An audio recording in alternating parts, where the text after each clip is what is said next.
Vampires have been a dominant creature in humanity's folklore and storytelling, inspiring many classic novels and works of art that have endured for centuries. And today we'll be taking a look at 5 instances of vampires mentioned throughout history.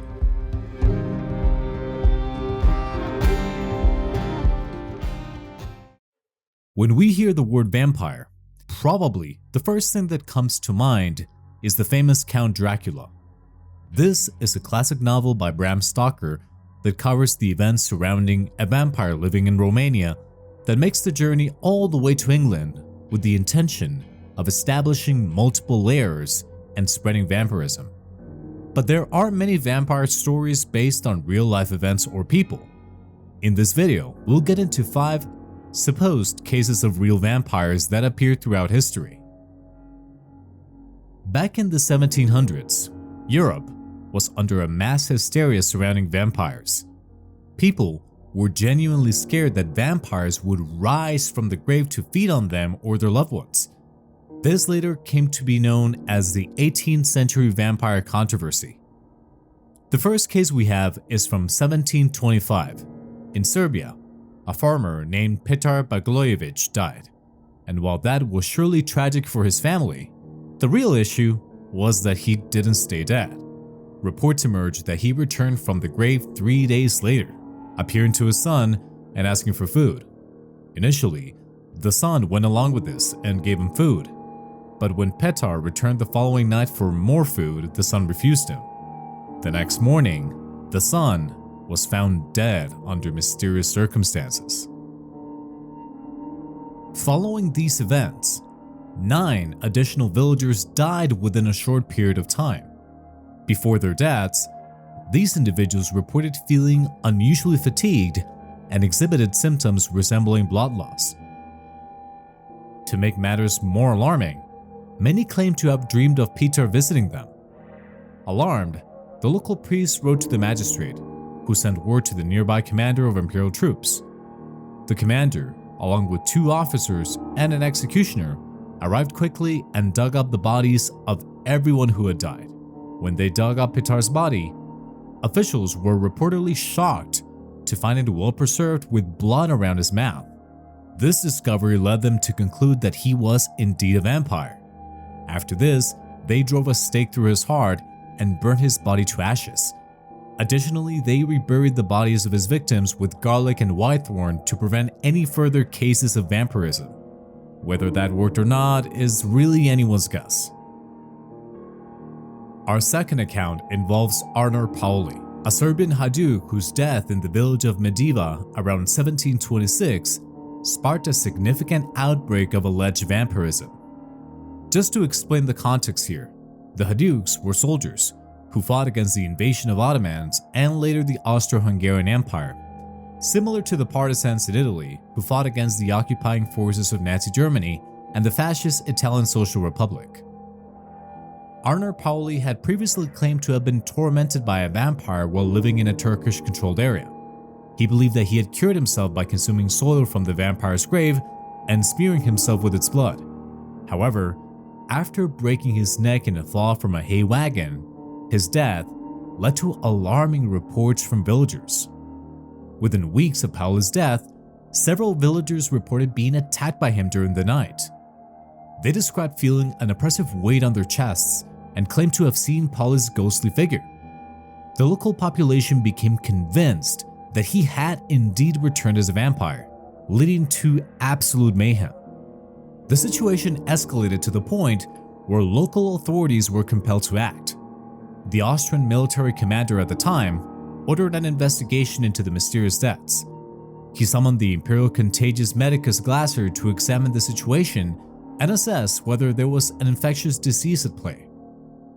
Glasser conducted autopsies on several bodies, including those of individuals who had died shortly after reporting encounters with Pauli.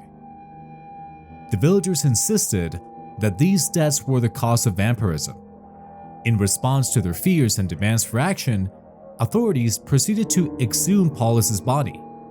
When the exhumation happened, Paulus's body was found in a condition that just reinforced the villagers' beliefs, as apparently he was plump and well preserved. Following traditional practices, local authorities drove a stake through his heart and burned his body, scattering the ashes in the river to prevent any further vampiric activity. In 1582, inhabitants in the village of Silesia, located in modern-day Poland, complained about a quote-unquote bad breath vampire named Kus. Before he became a vampire, Janusz Kus was a respected person in town. In February of 1582, Kus was badly injured after being kicked by one of his horses. For several days before he died, he complained of seeing ghostly visions and feeling like he was on fire.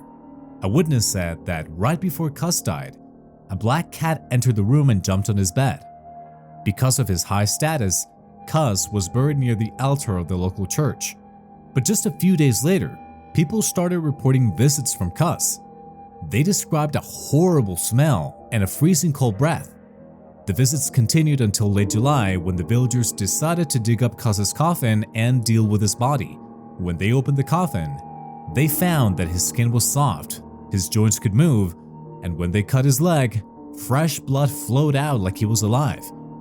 After a quick examination, Kus's body was thrown onto a bonfire, burned, and then chopped into pieces and crushed to ashes. After that, his ghostly appearances stopped.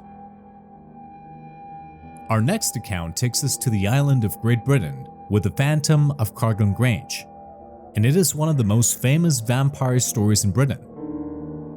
According to the legend, Croglan Grange was owned by the Fisher family for many years. In the early 1800s, the Fishers moved to a bigger home and rented out Croglan Grange. During the cold winter, the house stayed empty, but when the spring arrived, it was rented by the Cranswell family, which consisted of two brothers and their sister. They enjoyed their new home, settled into the village, and were well liked by the locals. One summer evening, Miss Cranswell looked out her window toward the dark churchyard at the bottom of the long lawn. She noticed something a little strange: two small points of light moving above the gravestones.